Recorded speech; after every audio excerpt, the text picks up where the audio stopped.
On today's show, we're talking with Dr. Kelly Gillespie about e-walkthrough. We'll have holiday music from the Dropkick Murphys, the Google tip of the week, and more. Stay tuned.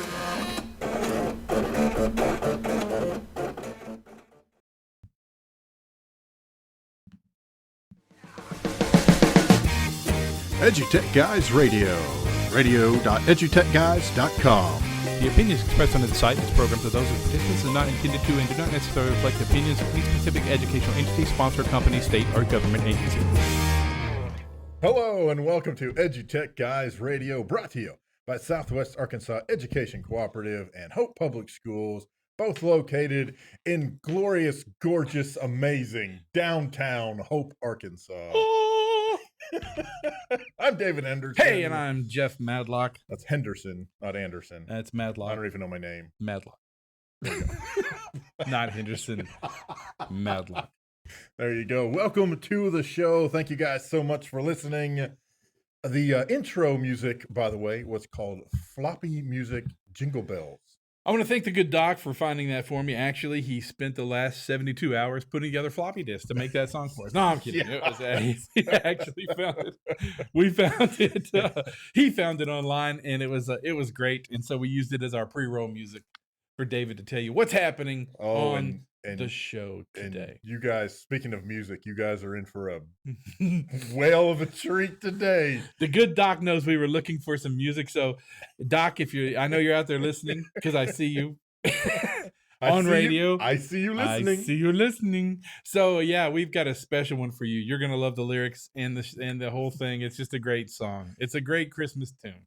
I do want to warn our regular listeners that the song does have it's fine. It's not really, I mean, it's not bad. It's not bad. It's a little bluish. It's just brazen. It's the Dropkick Murphys. We're talking about some Irish back bay Bostonites who are here to drop kick your Murphy. So it's you know what's happening is one of my good friends in education posted, why would the universe do this to us? This week there's a full moon and it's the week before Christmas. So kids, you think this is like the craziest time of the year, a full moon and the week before Christmas vacation? I mean, there are kids, whittling knives out of pencils. I mean, they're ready to get out there and do some craziness. It's Anyway, hey, check us out on the web, www.edutechguys.com. Drop down to the bottom of the page and find our contact form and let us know what you think of us. Don't base it on this show. Also, you can catch us on twitter.com/edutechguys. Also, facebook.com/edutechguys. The Twitter hashtag ETGchat. Catch all of our goodness. Heck, just go to Google, type in EduTechGuys, and you will find us. We'll be there. That's what they say. We'll be there. Anyway. So what else is going on, David? I have no freaking idea. Okay. Just a real quick sort of, I don't know if it's an update or anyway.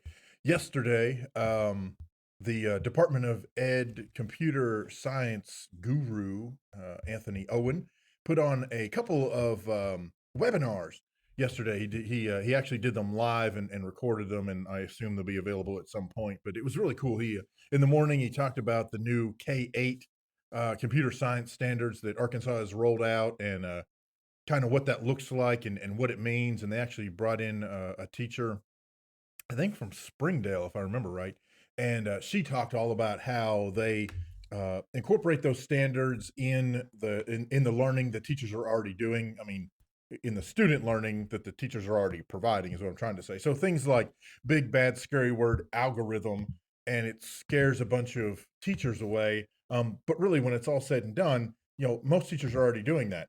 What steps does it take to get from the classroom to the cafeteria? Or heck, for that matter, what are my classroom procedures? Classroom procedures, depending on what they are, can be classified as an algorithm. So it was a really cool way for the state to start promoting and really talking about what the standards mean. And then in the afternoon, they talked about the high school standards, which of course are a little more robust, and they get into some more deeper things. We're talking about text-based coding and the different requirements and how the different credits apply to student graduation, that kind of stuff. So, but it was very, very cool. You can get there, by the way, Arkansas Ed, and you spell all that out, arkansased.org. And then the easiest way to get there is to click on the C in the alphabet there that runs across the page, jump down to computer science, and then that will take you to that landing page. And there's all kinds of good info there. And as always, very entertaining and a lot of good information coming from our good friend Anthony Owen at the State Department. Thanks, David. Yeah. And you can always check out our Twitter account and also follow Anthony Owen on Twitter. You can find him also through our account. He likes to retweet a lot that we put out, and we thank him for that, for sponsoring us on that level. Hey, you're listening to EduTech Guys. It's going to be a great show today. Going to hit a little commercial, and we'll be right back with some more ETG.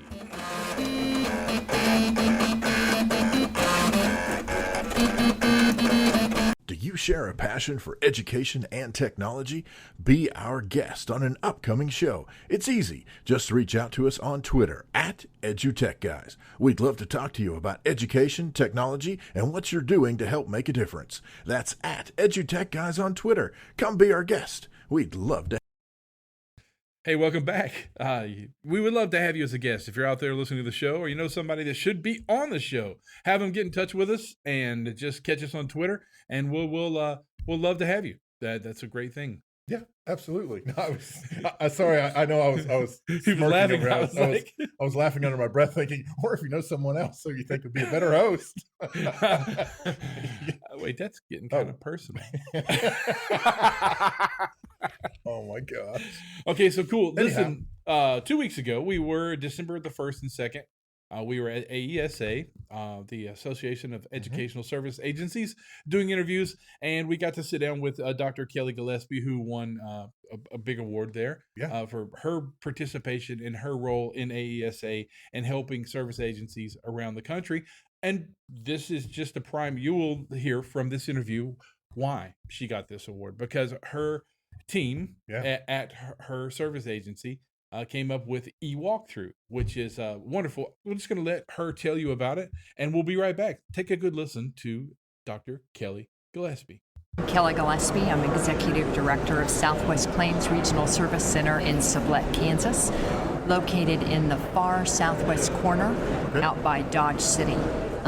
Been with the Service Center for 17 years, and the power of our organization is my team. Awesome. Yeah, it's good to know that. You know, that's what we've noticed here at AESA is that the directors are awesome. Our director, Phoebe Bailey, I'm at a member school, but I consider our director because she's our director of the ESA. But directors here and this organization are strong. This is my second one to come to them. Wow, this is a strong group of people. Agree. The people that I have met are all about working hard for children, for teachers, and for schools in whatever state they're from. It's been a privilege, and the power of this conference is networking. The opportunity to hear and listen to what other people are doing, the different models of service agencies across the nation, and there's no one right way, and we can learn something new from everyone we meet. Oh yeah, and that's what this morning we went to the regional breakfast. Yes, and that's what that was about. It's like, okay, what can we do? How can we make this better? And everyone here, the first thing out of their mouth is it's for the students first and foremost. And how can we make it better? And how can we make it better? And that's the interesting thing that happens here. So now you've had a very special conference this time because yesterday at lunch at the luncheon you got an award. Yes, I got the Robert Stevens Award. I was very honored to accept that on behalf of the team, and it's for our research and writing around an observation tool. It's a digital tool that provides feedback to teachers. And one of the things my team noticed as we were working in districts is the lack of feedback on a consistent basis to teachers for improvement of instruction. We get that big full plate of feedback at evaluation, but we don't get feedback along the way. And so we did research on what we can do to support teachers in making small incremental change of improvement along the way. We developed a digital walkthrough tool It's customizable for a district's needs. And I'll be doing a breakout session tomorrow morning at 10, Visible Leadership, on how that walkthrough tool makes leaders visible, gets them out of their office, into the classrooms, and providing immediate feedback to teachers that they can apply and use for self-reflection and change. Yeah. So that's what the award was about, but it's about the research and work of the efforts back at home that we've seen as a need in Kansas. That's awesome. That is awesome. Well, I can tell just by the one key piece that you said there is that it's customizable. And, yes. And that's a really key piece, because even in a state with, say, state standards, yes. every district is different. And, yes. and every teacher is different. Yes.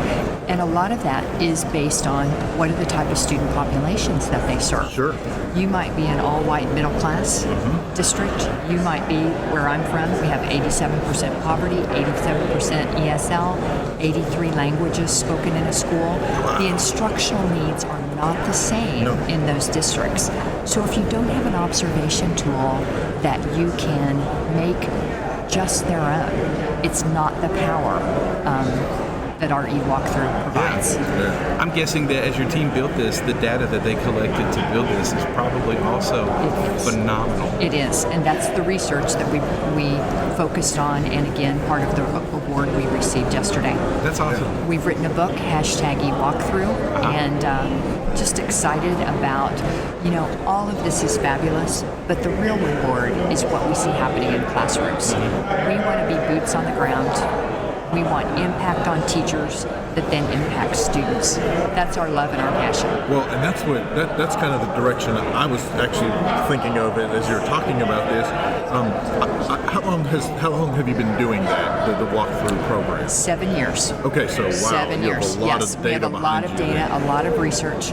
So, in terms of even the program you're offering, as the teachers learn from the data you've collected, what are some of the things that you guys have learned from the data collected and said, oh, we might need to tweak this here or tweak this there, or, oh man, this part didn't work at all, or this part is working, better than we thought it would, yes. Those types of things. Thank you. So let's go with the first part about empowering teachers with the data.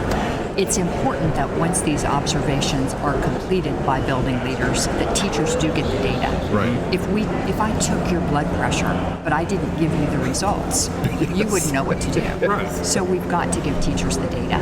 Once the teachers can get that data and collaborate, Charlotte Danielson says the most effective professional learning is teachers collaborating around a table about instruction. They've got to have data in that collaborative cycle. So when we provide them the data about what's happening in their classrooms, they have meat to tie to change. The next movement we're seeing now is teachers conducting observations on teachers. Oh.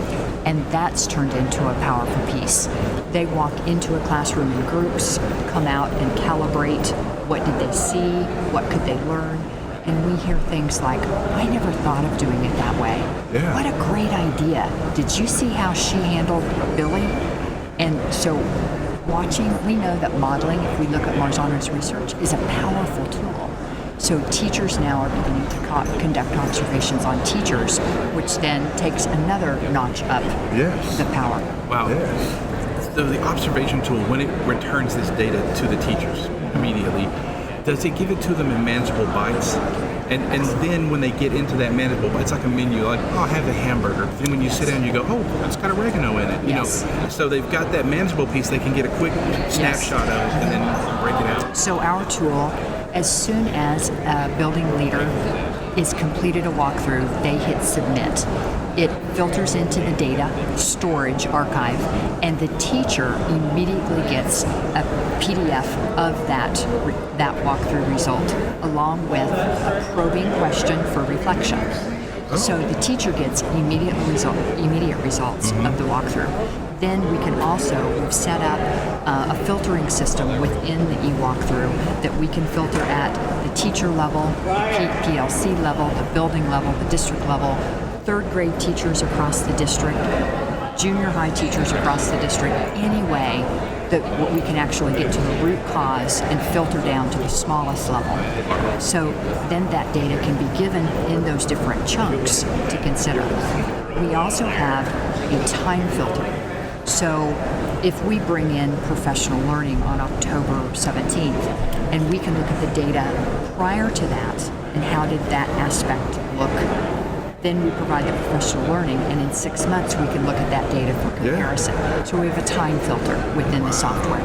So we can actually prove to boards of education that our professional learning dollars are working. Yes. And really fabulous. We've said in education for numbers of years to differentiate learning for students. Now we can differentiate learning for teachers. Yes. So we can look at data across the district and we can see how we're doing on rigor and relevance, Daggett's framework. Maybe we're not doing so well, but when we filter that out to the buildings, we may find 6 buildings are doing it well, but 1 needs additional support. So we can differentiate our professional learning based on wow is right. Yeah, I mean, seriously, that's you're targeting or potentially targeting In the a professional positive way. development exactly based on this data that you're able to collect. Yes. And let me see, I guess I should lead in with a question. So you're doing that at a particular district level, right? Yes. Are you also able to do that on a more grander scale, such that over your entire service area you see, oh, we have half a dozen of these struggling in this particular area, even though we've got 20 that are doing great, we still have these 5 or 6 that, these as a group need this to help move along. That is correct. We can look at all of the schools within the system to identify professional learning needs. The state of Kansas actually used the tool to work with our Kansas Learning Network schools over the last 5 years. That's the 99 lowest performing schools in Kansas. So they designed an observation tool for their work. So the Kansas State Department of Education could actually look at data trends across those 33 schools and determine what support they needed to offer to use those federal dollars to maximize impact on student learning. That is awesome. Well, your team. So, how long did it take your team to develop this? In year 1, we piloted it with 2 schools. The next year, we just took off. But because it's customizable, schools have the option. If they they design a tool, we go into a school and facilitate the design phase. Every tool looks different. Then at the end of that year, if they said, wow, we didn't get the data we wanted out of that particular factor on the tool face, we can adjust that. We don't want them to live with something that's not working. One small component matters. So let's make that change so our data is reliable and valid. Haven't mentioned inter-rater reliability. It's important that all of those people who are using the tool are calibrated, that we all agree what engagement looks like, that we all agree what is an academic discourse, what's that look like in instruction, so that our data is valid and reliable. Yes, absolutely. So you're continually following up, you're continually recalibrating, you're making sure that each school is right on target. Because there's new principals every year. There's changes in the tool. There's changes in the student population. Everything. So it's important that it's a continual process. It sounds like your team and your ESA is really on top of things. We hope so. And yes, thank you. I see why the award is duly appointed to a great group of people, and yourself for leading. Thank you. My grandfather always said, hire people that are smarter than you. And Absolutely. And you sound like a great leader who knows exactly the team you need to build to take your ideas forward. Thank you. Well, and so speaking of taking the ideas forward, is this something you're looking at offering beyond the walls of your ESA? Yes, we are looking for partners who want to take it into other states. We've seen our success. We've proven our success. So now we would like to partner with other ESAs across the nation in order to get the same impact and spread the opportunities that this provides. That is phenomenal. That really is very, very cool. Well, we don't want to take too much of your time. This is a busy conference, and you've got a lot of news to share. Yes. Thank you for allowing me the opportunity. Hey, are you looking for a fun way to market your brand? Head over to www.edutechguys.com and reach out to us about partnerships and sponsorships and ways to get your information out to our listeners. That's www.edutechguys.com. Thank you very much to Dr. Kelly Gillespie for taking some time out of her schedule and visiting with us at AESA. And now we are heading into music from the Dropkick Murphys. The season's upon us.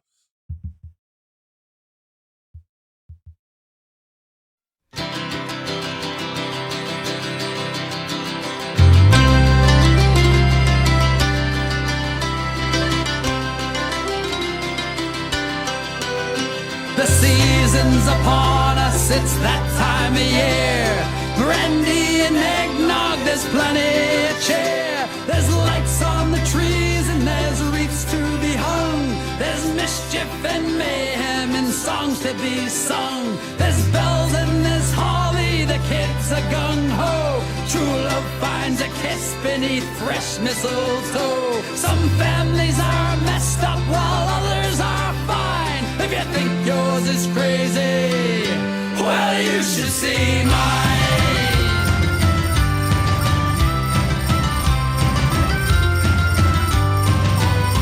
My sisters are whack jobs, I wish I had none. Their husbands are losers and so are their sons. My nephew's a horrible, wise little twit. He once gave me a nice gift wrap box full.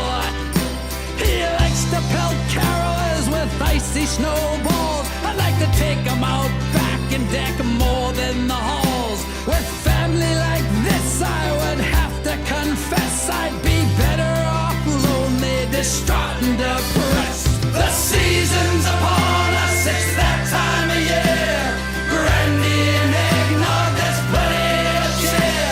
There's lights on the trees and there's wreaths to be hung. There's mischief and mayhem and songs to be sung. They call this Christmas where I'm from.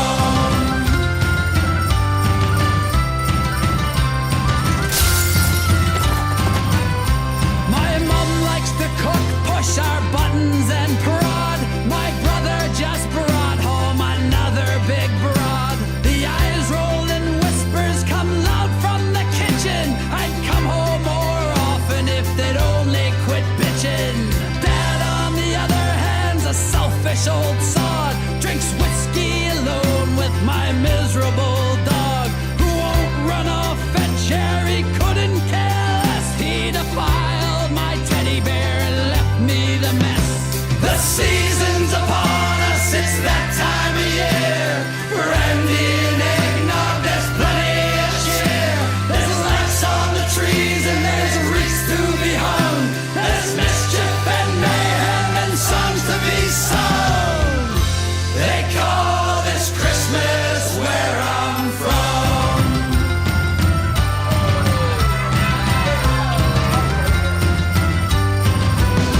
The table said we raise a toast, the Father, Son, and the Holy Ghost. I'm so glad this day only comes once a year. You can keep your opinions, your presents, your Happy New Year.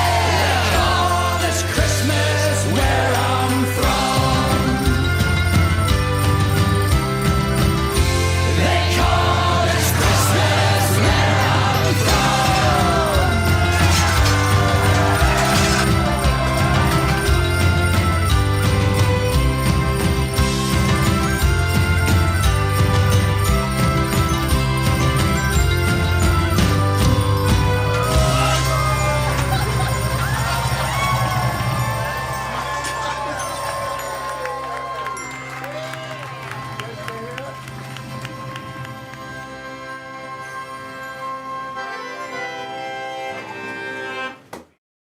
Did you know the EduTechGuys provide professional development and training to your teachers and students?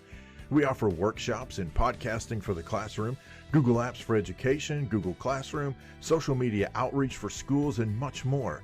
We also provide live online coverage for your conference or event.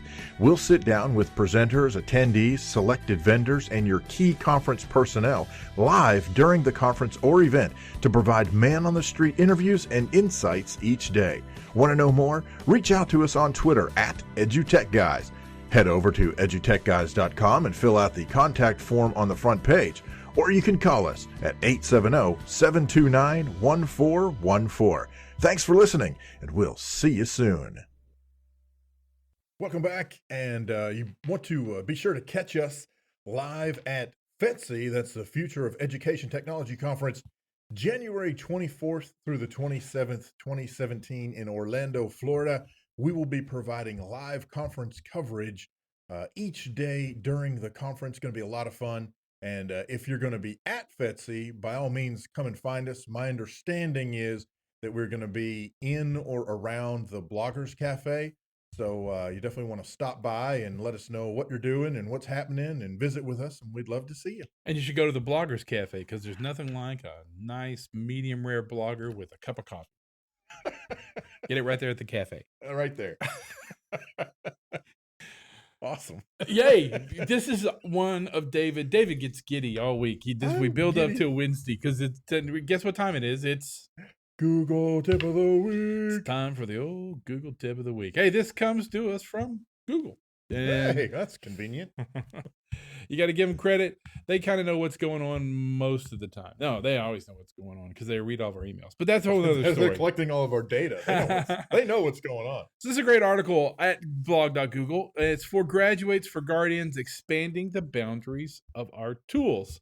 So they know what's going on with kids and what parents want, what guardians want. So what they've done is for graduating students, they know the transition to the next chapter of their lives can be, pretty exciting, but leaving school is kind of stressful and where it shouldn't be. And students run the risk of losing all their digital work if they don't spend hours, downloading it or migrating it or copying their emails and schoolwork, putting it somewhere. And that's a big deal for them. And it does take time and it does take energy. So Google's excited to share that early next year, so sometime at the beginning of 2017, they'll be launching a new feature that will help graduating students with the transition. Students will be able to copy emails and drive files from their G Suite for Education accounts into another Google account before they leave the domain. This will enable the students to easily retain their email, essays, resumes, science projects, yada, yada, yada, before their school should remove it. And that's a pretty cool deal because most people don't realize they actually have a thing now from Google where you can actually go in and it zips all your stuff up and it emails you a link to that zip file with all your data in it. Well, depending on how long you've been on G Suite for education, Google Apps for Education, you might have 50 gigs of stuff or 100 because we have unlimited storage. Right. And the student might not have a device that can hold that. So that's where it gets a little, crazy. Yeah. A student might be using a one-to-one tablet device with maybe just 128 gigs on it, or maybe 64, or maybe just 16. Are there a BYOD student who uses their phone to do all their stuff? Right. Well, now this is cool because this is an instant transfer. I mean, you go from one Gmail account to another. It's like, okay, it's done. Thanks. Yeah. Your stuff's there. That's awesome. We'll see you later. I think that's a really pretty cool deal. So that's going to help them out. Now, for guardians, they have something completely different. Yeah. So on the guardian side, Google recognizes how critical it is for students to have support both inside and outside of the classroom. And they understand that parent and guardian involvement is important for helping students, keep up with their workload, grasp new concepts, kind of be there for them as they're going through school. Well, Google announced that they're making it even easier for guardians to have access to email summaries of the student work through Google Classroom. So the big thing here is one of the things that parents have been asking for is that they have some kind of, email summary information, kind of a, how's my kid doing in the classroom? And previously, the parents had to have, at one point they couldn't do anything, but then Google kind of opened it up, but the parents had to have Gmail accounts. Well, now guardians and parents no longer have to have Google accounts in order to receive these classroom email summaries. So it is very, very cool. Now they can get these summaries regardless of what their email address is. So they even had one parent say that the daily update is really helpful, not only in following their son's homework, but also having a dialogue with the child about what he's learning. So it's giving parents and guardians access to, not really access to the emails, but access to those email summaries that say, hey, this is what what's your going student's down. been doing Yeah. in Google Classroom. That's These pretty are the hardcore. assignments turned in, or this is what's due. So it's like a syllabus summary update of every week Yeah. or every day of what's expected, what work your student's supposed to be doing. You have to give it to Google. Google gets the flow of information and exactly what we're needing out of it. So they kind of get that communication thing, and got to give it to them. They're really knocking that out of the park. That's a couple of really cool tips. Really cool tips, all in one nice, easily manageable, tasty morsel. So. Nice. I thought you'd like that. That was good. Little noise there.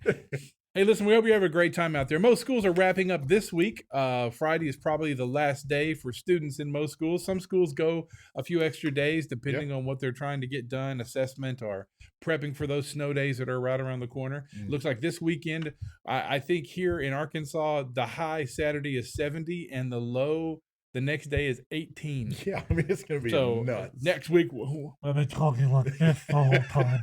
Because we'll probably have colds or who knows what. Who knows what? That's right. Who knows? My nose won't know. Knows. I see what you did there. You see what you did there. So, hey, listen, hope you like the format. We're having a great time here. Please check us on the web, www.edutechguys.com. Lots of great stuff always happening on our website. And keep up with us on Twitter. We try to keep everybody doing their thing and keeping up with education on Twitter. Check us out there. Check us out on Facebook. Check us out on Instagram. We're all over the place. All over the place. Hey, listen, I'm Jeff Madlock. I'm David Henderson. We'll catch you next time. You've been listening to EduTech Guys Radio, radio.edutechguys.com. The opinions expressed on the site and its programs are those of participants and not intended to and do not necessarily reflect the opinions of any specific educational entity, sponsor, company, state, or government agency.